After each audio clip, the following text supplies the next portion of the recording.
Hello दोस्तों, स्वागत है एक बार फिर से आपके अपने यूट्यूब चैनल किरण लर्नर्स अकेडमी में। इस वीडियो में सोल्व करेंगे set number 29 28/11/2023 shift number second का पार्ट 1 जनरल नॉलेज और करंट अफेयर्स। जो भी क्वेश्चन बने थे इस एग्जाम में, दिल्ली पुलिस कांस्टेबल का एग्जाम था ये। इसमें जो भी क्वेश्चन पूछे गए थे वो सारे आपके इस क्लास में इस वीडियो में कवर होंगे। इससे पहले हमने 28 सेट कवर कर लिए हैं। टोटल 45 सेट्स हम कवर करेंगे, 4500 क्वेश्चन। इसमें से दोस्तों 2800 क्वेश्चन हम कर चुके हैं प्रैक्टिस। अगर आपने वो नहीं देखे, प्लेलिस्ट में जाइए, हजारों क्वेश्चन आपको प्रैक्टिस के लिए मिल जाएंगे। और सेम पैटर्न पे क्वेश्चन आपको एग्जाम में भी देखने को मिलेंगे।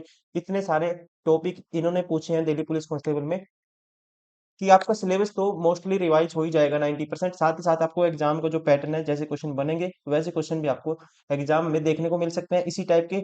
और रिवाइज तो आपको यहाँ से सिलेबस तो होगा ही होगा, और क्वेश्चन सोल्व करने की आपकी स्पीड भी बनेगी। और साथ ही साथ जो कोई करंट अफेयर्स के जो फैक्ट हो सकते हैं, प्रेजेंट में करंट अफेयर हम रिलेट करके याद करते हैं। करंट अफेयर उस टाइम में जो क्वेश्चन पूछा गया था, आज उसके मान लो कोई भी उस टाइम पूछ लिया, खेलो इंडिया यूथ गेम पूछ लिया, फिल्म फेयर अवार्ड पूछ लिया, उस टाइम में जो क्वेश्चन बनते थे वो आज क्या बन सकते हैं क्वेश्चन उसी टाइप के, वो भी हम कवर करते हैं, डिस्कस करते हैं आपके साथ। तो चलिए अभी टाइम वेस्ट ना करते हुए स्टार्ट करते हैं सेट नंबर 29 का part number 1 general knowledge. Part 1 में रहता है general knowledge question number 1 to 50 तक। फिर पार्ट 2 में कवर करेंगे इसका reasoning 51 to 75। Then third part जो आपके एग्जाम पैटर्न होता है 76 to 90 तक रहता है न्यूमेरिकल एबिलिटी। फिर लास्ट पार्ट में इसका कवर करेंगे कंप्यूटर क्वेश्चन नंबर 91 से लेके 100 तक। तो चलिए अभी स्टार्ट करते हैं इसका पार्ट 1 क्वेश्चन नंबर 1 से। निम्नलिखित में से कौन सा भारत का सबसे पुराना परमाणु ऊर्जा संयंत्र है? दोस्तों आपको ध्यान रखना है, तारापुर परमाणु ऊर्जा स्टेशन तारापुर महाराष्ट्र में स्थित है। और इसकी स्थापना हुई थी 28 अक्टूबर 1969 को। 28 अक्टूबर 1969 को 1969 में। और ये क्या है? भारत का सबसे पुराना ऊर्जा संयंत्र। राइट आंसर होगा ऑप्शन सेकंड, तारापुर महाराष्ट्र।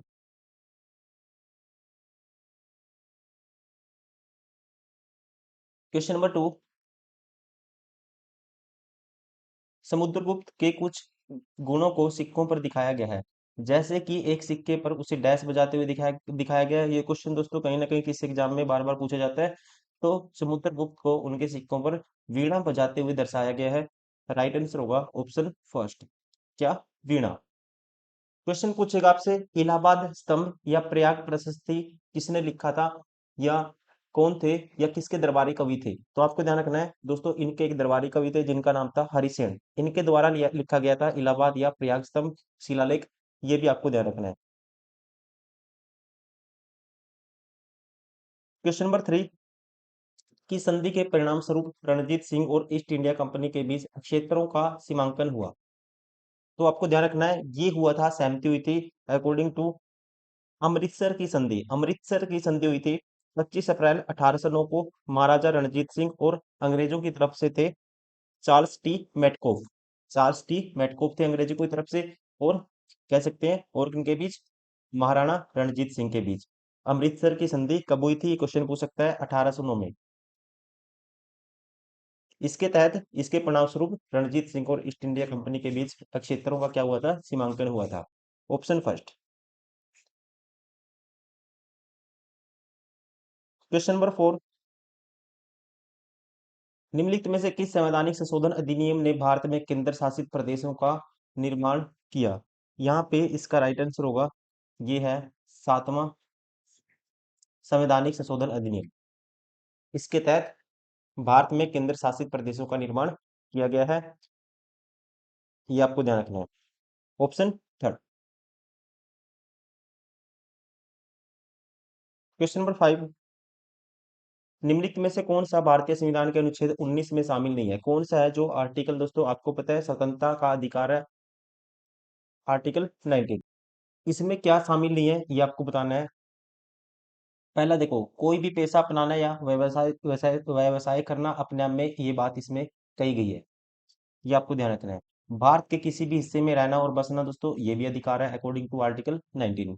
रोजगार के संबंध में अपात्रता पर रोक लगाना, ऐसी कोई बात आर्टिकल 19 में अनुच्छेद 19 में निहित नहीं है, ये आपको ध्यान रखना है, ये गलत है। संघों और यूनियनों का गठन, ठीक है, संघ बना सकते हैं लोग, प्रोटेस्ट कर सकते हैं शांतिपूर्वक संघ बना के, तो ये भी बात कही गई है। कौन सी नहीं है? तीसरी नहीं है, राइट आंसर होगा ऑप्शन थर्ड। क्वेश्चन नंबर 6, भारतीय संविधान के अनुच्छेद 350 बी के अनुसार भाषाई अल्पसंख्यकों के लिए विशेष अधिकारी की नियुक्ति, स्पेशल ऑफिसर की जो अपॉइंटमेंट है वो कौन करता है, ये आपको बताना है। तो यहाँ पे ध्यान रखेंगे according to article 350 clause B, तो ये की जाती है राष्ट्रपति के द्वारा। Right answer option 4।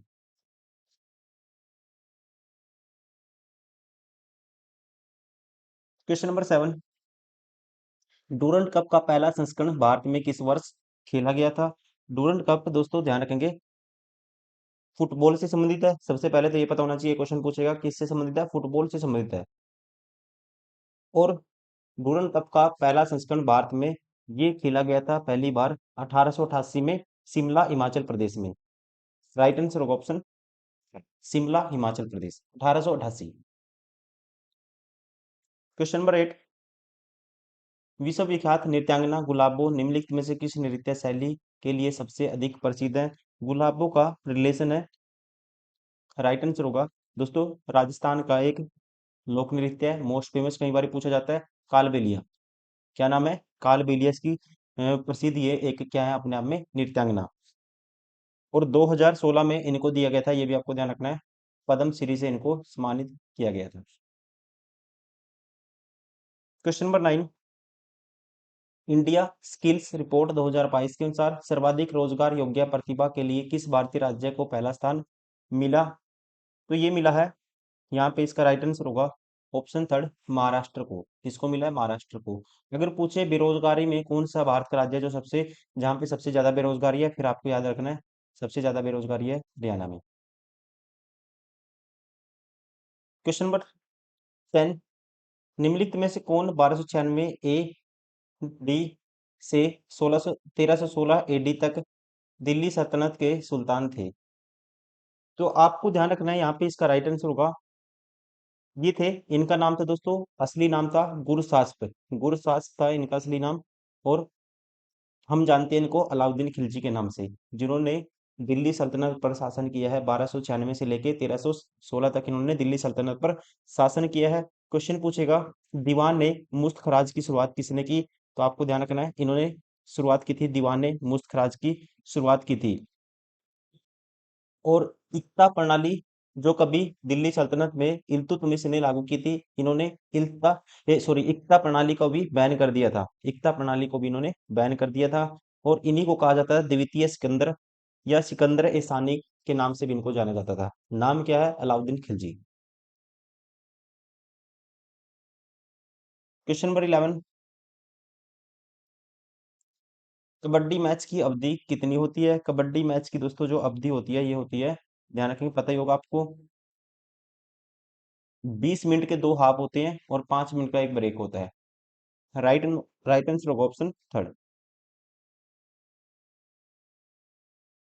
पूछेगा टोटल खिलाड़ियों की संख्या कितनी होती है एक एक पक्ष में? वो 7 होती है, ये भी आपको ध्यान रखना है। क्वेश्चन नंबर 12, सोलर चरखा मिशन योजना भारत सरकार के डैश द्वारा वर्ष 2018 में शुरू की गई थी। किसने इसको शुरू किया था ये पूछा गया है। सोलर चरखा मिशन दोस्तों जून 2018 में इसको शुरू किया गया था। और ये शुरू किया गया था, ध्यान रखेंगे आप, सूक्ष्म लघु और मध्यम उद्यम मंत्रालय ने, ministry of micro small and medium enterprises. Option 4। Question number 13, निम्नलिखित में से कौन सा संभाग ज्वालामुखी में शामिल है? निम्नलिखित में से कौन सा संभाग ज्वालामुखी में शामिल है? संभाग का मतलब मोमेंट, कौन सी कहता है which of the following moments is included in volcanism? तो सबसे पहले आपको ध्यान रखना है जो ऊपरी मेंटल में, ऊपरी मेंटल के भाग में जो पदार्थ होता है दोस्तों उसको मैग्मा कहा जाता है, उसको मैग्मा कहा जाता है। और जब ये ऊपर सरफेस पे पहुंच जाता है तो इसको क्या कहा जाता है? फिर इसको लावा कहा जाता है, हिंदी में क्या बोलते हैं इसको? लावा कहते हैं फिर। और मोमेंट कौन सी इंक्लूड होगी? ये होगी मोल्टन रॉक, मतलब कि पिघली हुई चट्टानें। राइट आंसर होगा ऑप्शन 4। क्वेश्चन नंबर 14, माई डेटलेस डायरी निम्नलिखित में से, निम्नलिखित लेखकों में से किसके द्वारा लिखा गया उपन्यास है माई डेटलेस डायरी? तो यहाँ पे इसको लिखा गया था 1960 में। प्रकाशित हुआ था ये, और ये है आर के नारायण द्वारा इसको लिखा गया था। राइट आंसर होगा ऑप्शन थर्ड, आर के नारायण। क्वेश्चन नंबर 15,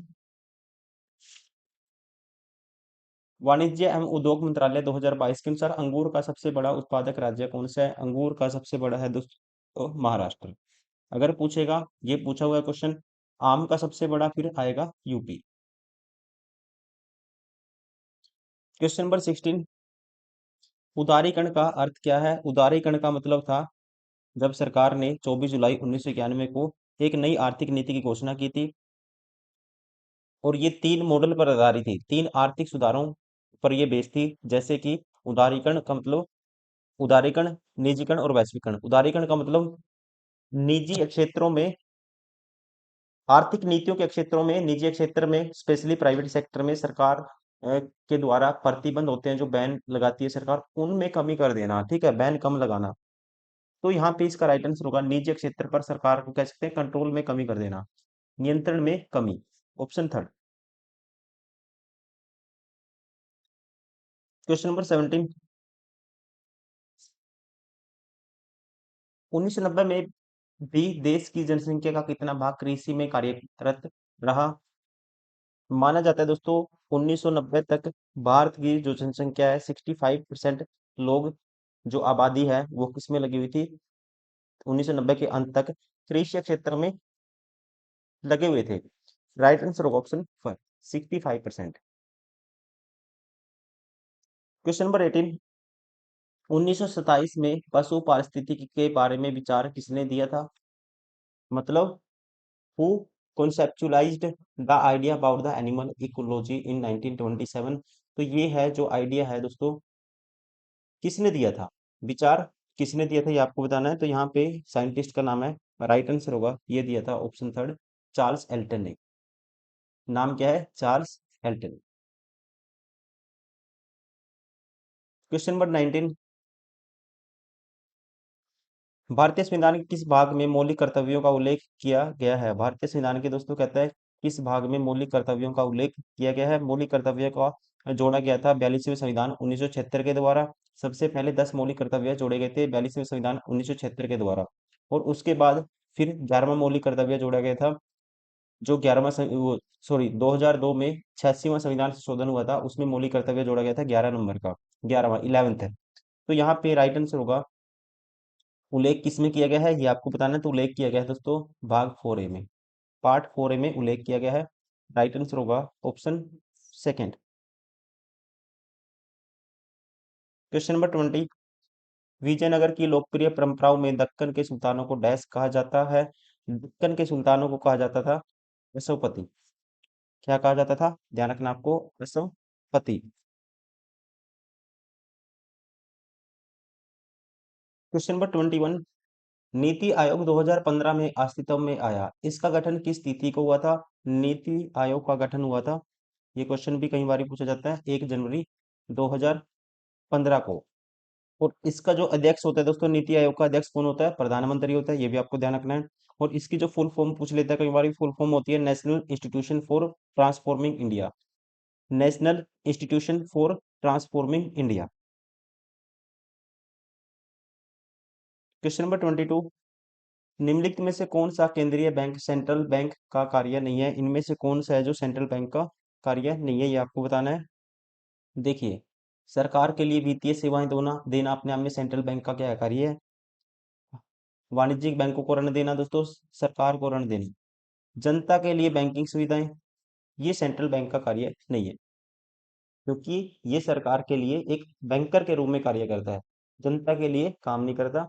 ऑप्शन कौन सा करेक्ट होगा? Option second.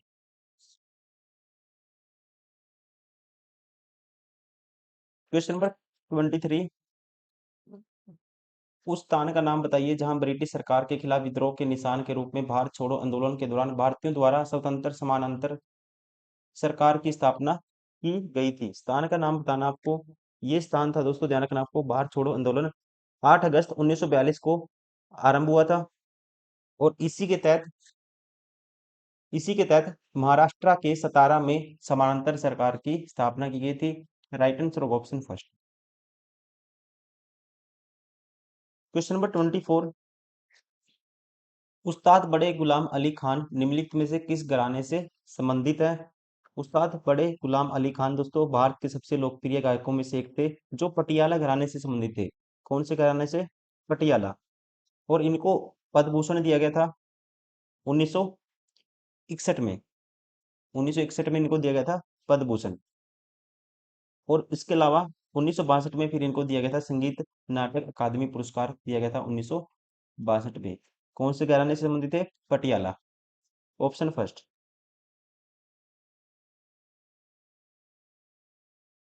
क्वेश्चन नंबर 25, नेत्र लेंस किसी बिंब का रेटिना पर किस प्रकार का प्रतिबिंब बनाता है? कहते हैं what kind of image does the eye lens form the object on the retina. जो कहता है नेत्र लेंस है किसी बिंब का रेटिना पर किस प्रकार का जो इमेज है प्रतिबिंब बनाएगा, तो ये बनाता है, ध्यान रखेंगे, इमेज बनती है इसमें, राइट आंसर होगा option second, inverted and real image बनती है। हिंदी में कह सकते हैं आंख का लेंस, आई लेंस रेटिना पर वस्तु की उल्टी और वास्तविक प्रतिबिंब बनाता है। क्वेश्चन नंबर 26, बैसागु निम्नलिखित में से किस राज्य में मनाया जाता है? बैसागु उत्सव है दोस्तों, एक फेस्टिवल है जो मनाया जाता है आसाम में। आसाम में इसको मनाया जाता है कौन सी जनजाति के द्वारा? बोरो काचारी। बोरो कोचारी जनजाति है आसाम में, बोरो काचारी जनजाति के द्वारा इसको मनाया जाता है आसाम में। राइट आंसर होगा option second, Assam. 27 question number,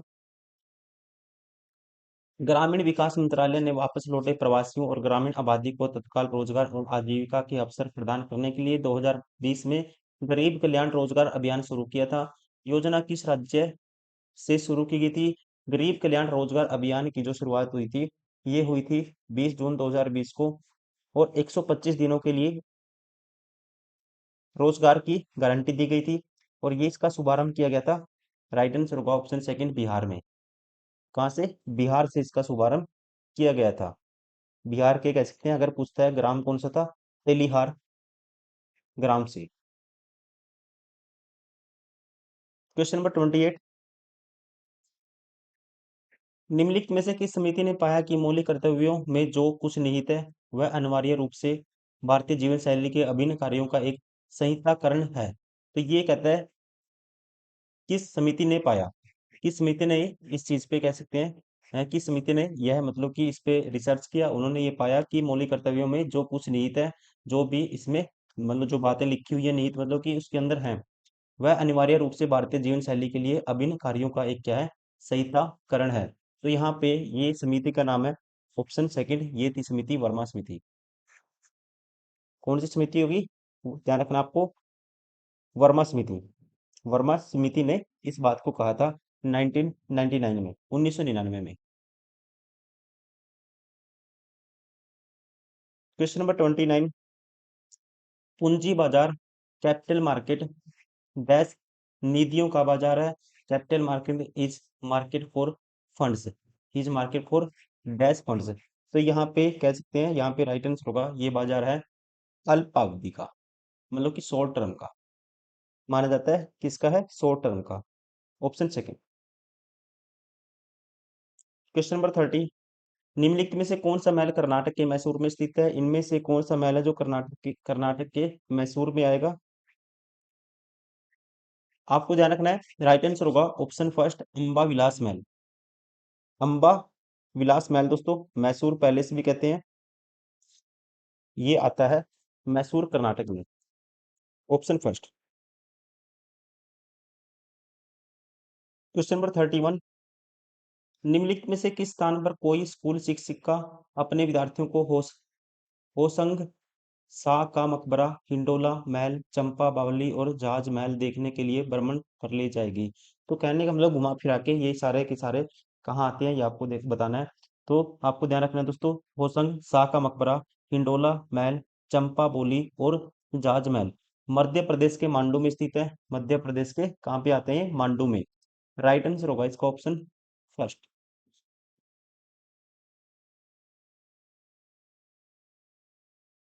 question number 32, निम्नलिखित में से कौन एक सुविख्यात पियानो वादक और शिलांग चेंबर क्वायर के संस्थापक थे?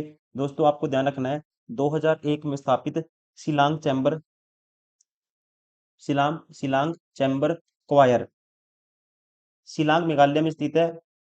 राइट आंसर होगा ऑप्शन 4। और स्थापना की थी नील नोंग किन रिये ने। कब की थी? 2001 में। क्वेश्चन नंबर 33, पुणे में लड़कियों के लिए देश के पहले स्कूल की पहली प्रधानाध्यापिका कौन थी? पुणे में लड़कियों के लिए देश के पहला स्कूल की पहली प्रधानाध्यापिका का नाम आपको बताना है। तो यहाँ पे राइट आंसर होगा इसका ऑप्शन 3। नाम था सावित्री बाई फुले।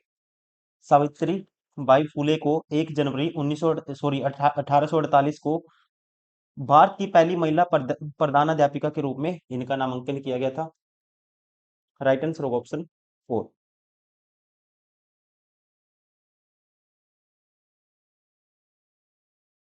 क्वेश्चन नंबर 34, निम्नलिखित में से किस क्षेत्र में जंतु कोशिकाओं के कोशिका द्रव में केंद्रीय आवरण के पास बैरल के आकार के अंकों का युग्म स्थित होता है, जो कोशिका के विभाजन मतलब सेल डिवीजन के दौरान गठित समसूत्री तर्कु को अभिविन्यास प्रदान करता है? इंग्लिश में पढ़ देता हूँ। Which of the following area pair of the barrel shaped और organelles located in the cytoplasm of animal cells near the nuclear envelope which give orientation to the myo- mitotic spindle formed during cell division, जो बनता है during the cell division। ये होता है, आपको ध्यान रखना है, जंतु कोशिकाओं के जो एरिया है दोस्तों, क्षेत्र है, ये आएगा ऑप्शन 3 तारक केंद्र में।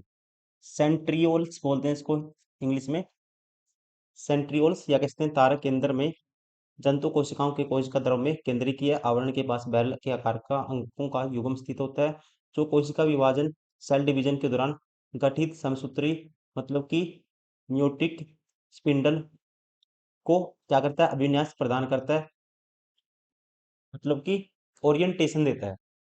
ऑप्शन 3।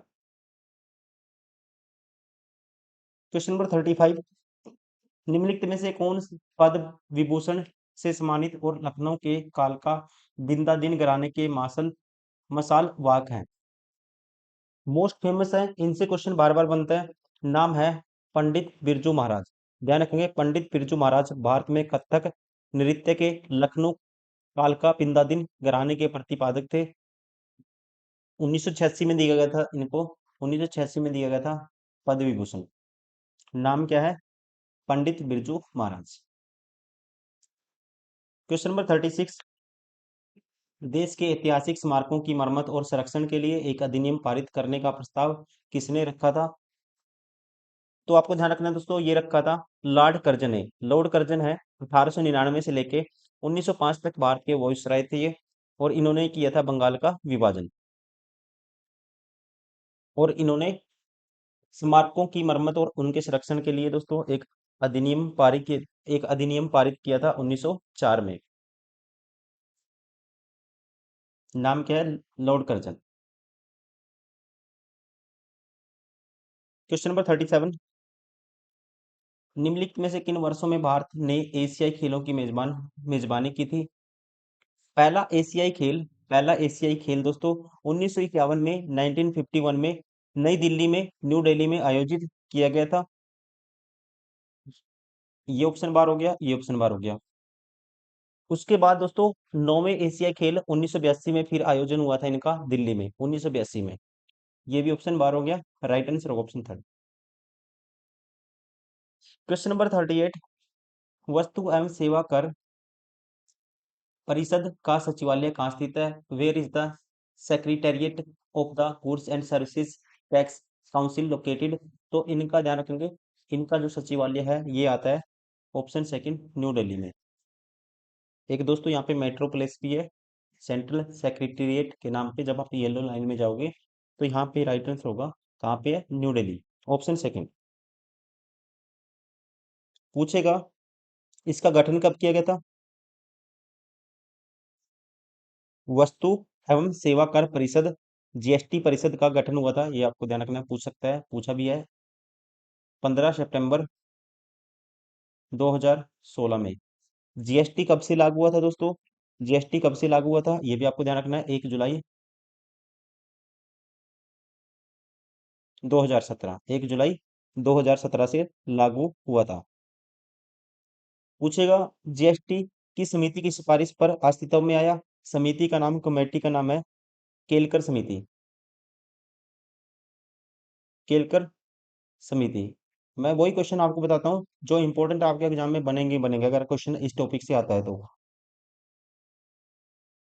पूछेगा जीएसटी का जो मॉडल है कौन से देश पर आधारित है दोस्तों, कौन से मतलब कि कह सकते हैं कौन सी कंट्री के ऊपर बेस है, तो बेस है ये कनाडा के ऊपर।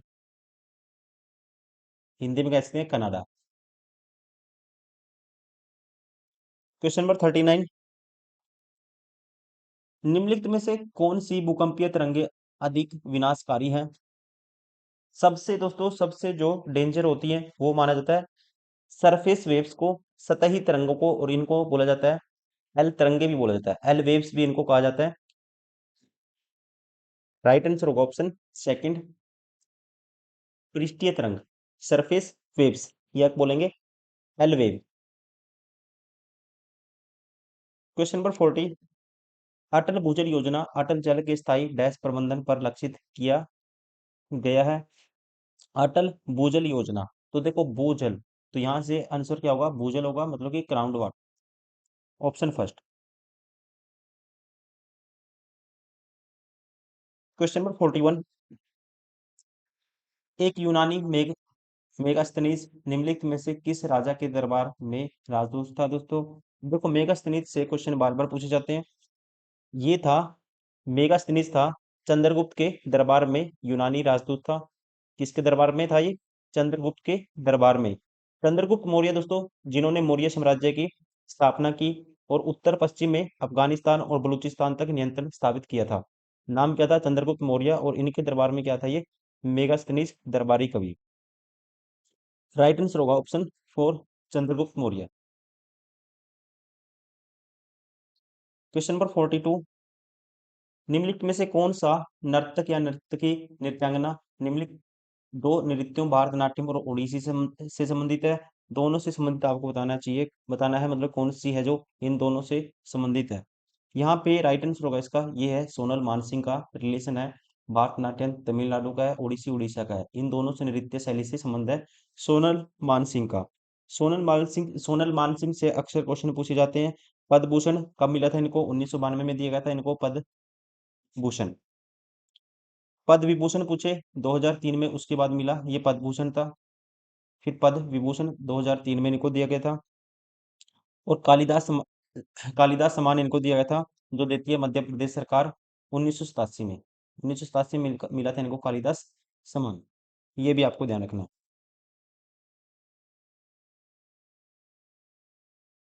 क्वेश्चन नंबर 43, कबड्डी में कैंट शब्द से आप क्या समझते हैं। कबड्डी में कैंट शब्द से आप क्या समझते हैं, what do you mean by cant in kabaddi.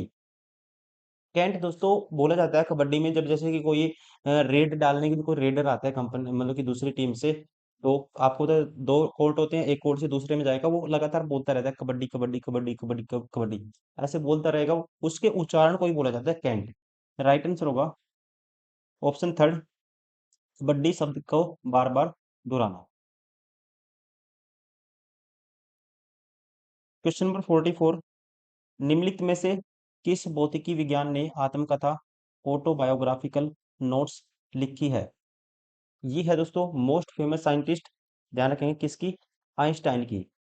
ये है आत्मकथा आइंस्टाइन की है, अल्बर्ट आइंस्टाइन। राइट आंसर होगा ऑप्शन थर्ड, और 1921 में इनको दिया गया था नोबेल पुरस्कार। क्वेश्चन नंबर 45, भारत के संविधान के किस अनुच्छेद में उल्लेख किया गया है कि भारत के प्रत्येक नागरिक का यह कर्तव्य होगा कि वह भारत के सभी लोगों में समरसता और समान भ्रातृत्व की भावना का निर्माण करे, जो धर्म, भाषा और प्रदेश या वर्ग पर आधारित सभी भेदभाव से परे हो, ऐसी प्रथाओं का त्याग करे जो स्त्रियों के समान के विरुद्ध है।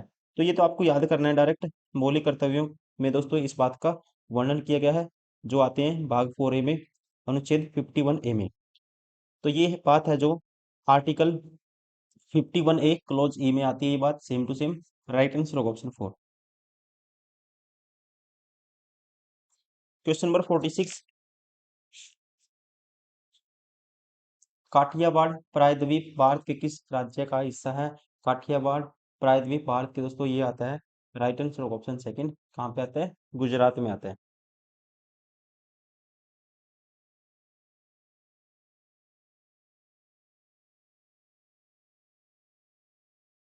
क्वेश्चन नंबर 47, त्योहार और उसके महत्व के गलत संयोजन का चयन कीजिए। कौन सा त्योहार है दोस्तों और उसका मतलब संयोजन क्या है, आप इसमें गलत है ये आपको बताना है। पहला कहता है मकर संक्रांति, इसे उत्तरायण, लोहड़ी, पोंगल, बिहू और खिचड़ी उत्सव के रूप में भी जाना जाता है। अपने आप में ये स्टेटमेंट अपने आप में ठीक है। कार्तिक पूर्णिमा गुरु गोबिंद सिंह की जयंती का प्रतीक है, ये दोस्तों गलत है। ये प्रतीक है गुरु नानक जयंती का। कार्तिक जो हिंदू कैलेंडर का 8वां महीना होता है, पूर्णिमा को मनाई जाती है, और ये प्रतीक है गुरु नानक जयंती का, ना कि गुरु गोबिंद सिंह की जयंती का। ये अपने आप में गलत है, right answer option second. Guru Nanak Dev ji का जन्म कब हुआ था? 1469 में, ये भी आपको ध्यान रखना है। कहाँ पे हुआ था? वर्तमान में कह सकते हैं तलवंडी है, पाकिस्तान में आता है जो, Nankana Sahib.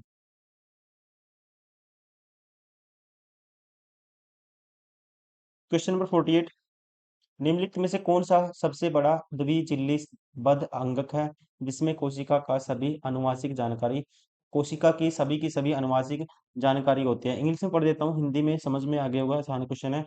Which of the following is the largest double membrane bound organelles, कौन सी है जो क्या है सबसे बड़ी डबल मेम्ब्रेन बाउंड ऑर्गेनेलिज है? मतलब कि सबसे बड़ी द्विजिल्ली बद्ध, हिंदी वाले स्टूडेंट, द्विजिल्ली बद्ध अंगक है। Which contain all the cells genetic information, जिसके अंदर सारी की सारी क्या होती है? जेनेटिक सेल्फ जेनेटिक इंफॉर्मेशन होती है। तो यहाँ पे राइट आंसर होगा इसका, ये है ऑप्शन फर्स्ट, नाभिक। किस में होती है दोस्तों? न्यूक्लियस में होती है, सेल के न्यूक्लियस में। राइट आंसर होगा ऑप्शन फर्स्ट।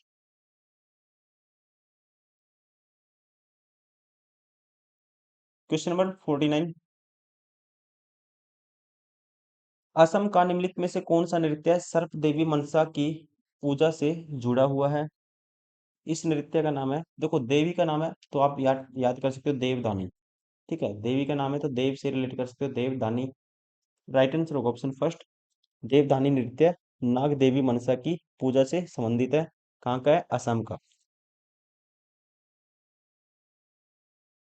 क्वेश्चन नंबर 50, निम्नलिखित में से कौन सा देश दक्षिण एशिया का दूसरा सबसे अधिक जनसंख्या वाला देश है? तो आपको ध्यान रखना है दोस्तों, पाकिस्तान है जो भारत के बाद दक्षिण एशिया में दूसरा सबसे अधिक जनसंख्या वाला देश है। कौन सा? Pakistan, option four.